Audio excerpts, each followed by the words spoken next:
आई, प्रेमाची सावली म्हणजेच आई, पृथ्वी तलावरची देवता म्हणजेच आई,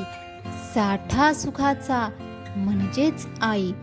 एक गोड मैत्रीण म्हणजेच आई,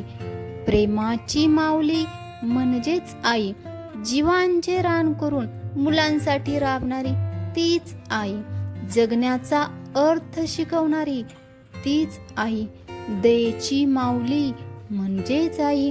उन्हामधील सुखद सावली म्हणजेच आई, हिवाळ्याच्या थंडीची शाल म्हणजेच आई,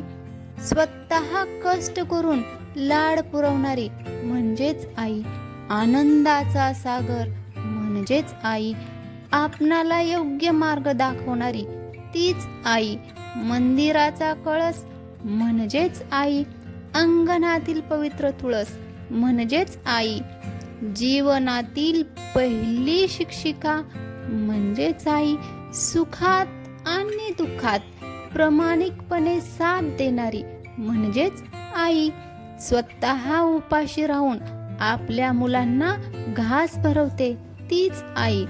कितीही मोठं झाले तर लहान समजून प्रेम करणारी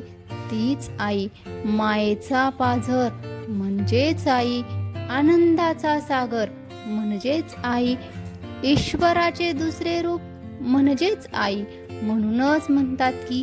आई सारखे दैवत साऱ्या जगात शोधून सापडणार नाही. आकाशाचा जरी केला कागद आणि समुद्राची केली शाई,